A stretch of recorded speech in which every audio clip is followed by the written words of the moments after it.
पहले तो मैं अजीत जी से ही चाहूंगा कि वो थोड़ा बता दें इस घटना के बारे में, तो ज्यादा अच्छा रहेगा। उसके बाद मैं प्रभाकर जी के पास जाऊंगा। जी अजीत जी। अमरीश जी, एक्चुअली घटना कहने से लगता है कोई बड़ी घटना हो गई। मुद्दा सिर्फ इतना है कि चाहे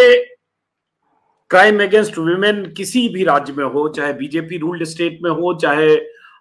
विपक्ष शासित राज्यों में हो जैसे बंगाल है या कोई और राज्य, हिमाचल या कहीं और,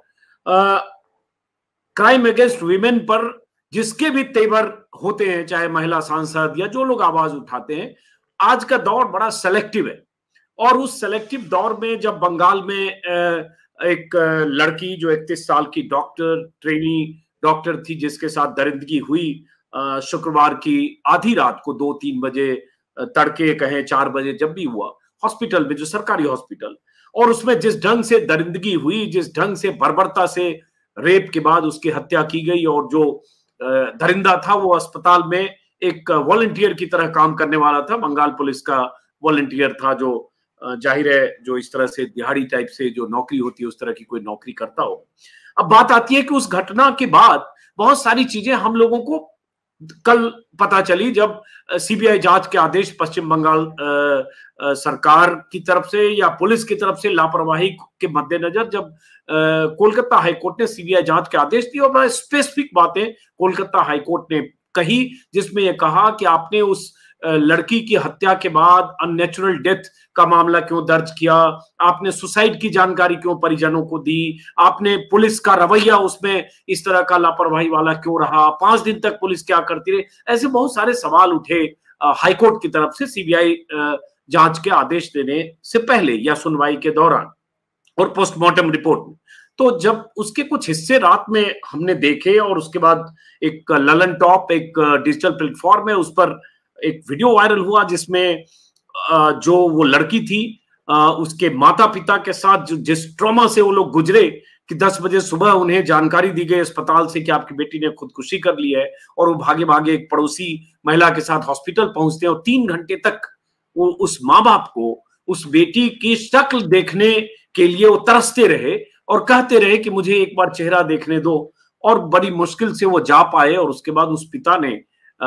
तस्वीर खींची उस क्या कहूं सोचते हुए, जो उस वीडियो बयान में मैंने सुना, उस लड़की की जो जिंदा नहीं थी और जिसके साथ बर्बरता हुई। जब ये वीडियो देखा तो मुझे बेचैनी हुई कि यहाँ पुलिस की लापरवाही का मामला, हम सब लोग जानते हैं, कई बार उसको रोकना क्राइम को मुश्किल होता है, देश इतना बड़ा है, इतना बड़ा स्टेट है, हर जगह पुलिस नहीं होती है, लेकिन बात आती है कि उसके बाद पुलिस का रवैया कैसा है, उसके बाद प्रशासन का रवैया कैसा है, क्या पुलिस और प्रशासन ने उतनी मुस्तैदी दिखाई, क्या किसी को बचाने की कोशिश हुई, क्या लीपापोती की कोशिश हुई। इस केस में कम से कम यही लगा, कॉलेज के प्रिंसिपल या कॉलेज प्रशासन सबने लीपापोती की कोशिश की, और पुलिस का रवैया प्रोएक्टिव भी नहीं था, और पुलिस का रवैया ऐसे भी नहीं था जैसे होना चाहिए ऐसे मामलों में। तो मैंने महुआ मोइत्रा और जो बंगाल से एक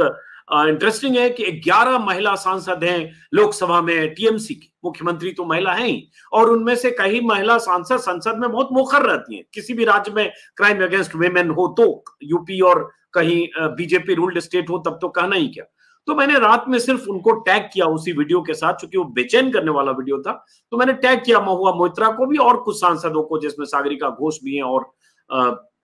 6 या 7 सांसदों को, जिसमें ममता बनर्जी भी शामिल है, मुख्यमंत्री। तो गुस्से में था मैं, आक्रोश में था। हम सब जानते हैं मैं भी एक बेटी का बाप हूं। तो सुबह मैं जब उठा तो देखा कि महुआ मोइत्रा ने मुझे ब्लॉक कर दिया है। तो मुझे थोड़ा गुस्सा आया कि आप इतने मुखर रहते हैं, आप इतने मुखर सांसद हैं, हर मुद्दे पर बोलती हैं, संसद से लेकर बाहर तक,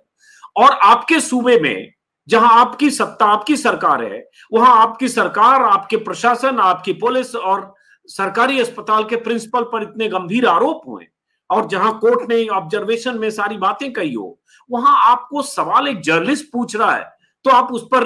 ब्लॉक करती हैं। तो मेरी उस पर नाराजगी थी, और मैंने अपनी बात मैंने वीडियो में भी कही कि ये तरीका सही नहीं है। और उसके बाद फिर तो आप अभिव्यक्ति की आजादी और महिला अधिकार की बात तो तब हो गया कि मतलब बंगाल में कुछ घटना हो तो उस पर साइलेंट में मोड पे चले जाओ। और ये एक दुर्भाग्यपूर्ण और है अमरीश जी, आज ही खबर आई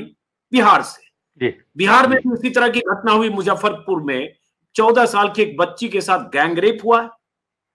जघन्य अपराध है। जो जिस तरह से बर्बरता उस बच्ची के साथ बर्बर घटना हुई है, जिस तरह से क्या बोलूं, बोलना नहीं चाहता, उसके प्राइवेट पार्ट जख्मी है, बॉडी पार्ट जख्मी है, और सब कुछ हुआ। रिपीट करना भी एक जख्म और दर्द से गुजरने जैसा है। लेकिन फिर वो बिहार गायब हो जाएगा, क्योंकि जो मीडिया का नैरेटिव है वो अपने हिसाब से नेशनल मीडिया खोजता है। बंगाल है तो बंगाल पर बवाल है, बिहार है तो बिहार में चूंकि बीजेपी और गठबंधन की सरकार है। हम लोग मानते हैं जर्नलिस्ट के तौर पर, चाहे वो बिहार हो, चाहे बंगाल हो, चाहे महाराष्ट्र हो, चाहे कोई और राज्य हो, चाहे यूपी हो, अगर ऐसी घटना है तो हम सवाल पूछे। लेकिन वही टॉलरेंस का मसला है जो आपने शुरू में कहा कि टॉलरेंस नहीं है। आप सेलेक्टिव होते हैं, आप दूसरे राज्यों पर सवाल चाहते हैं कि उठे और आप उठाएं, लेकिन एक जर्नलिस्ट के तौर पर भी बड़ा मुश्किल है। और मैं इस मामले में आम आदमी और टीएमसी को करीब करीब दोनों में एक समानता देखता हूं। दोनों में टॉलरेंस नहीं है, और उनसे अगर सवाल पूछेंगे तो उनकी ट्रोल आर्मी भी आपका पीछा करती है। इस घटना का मोटे तौर पर लब्बो लुआब यही है अमरीश।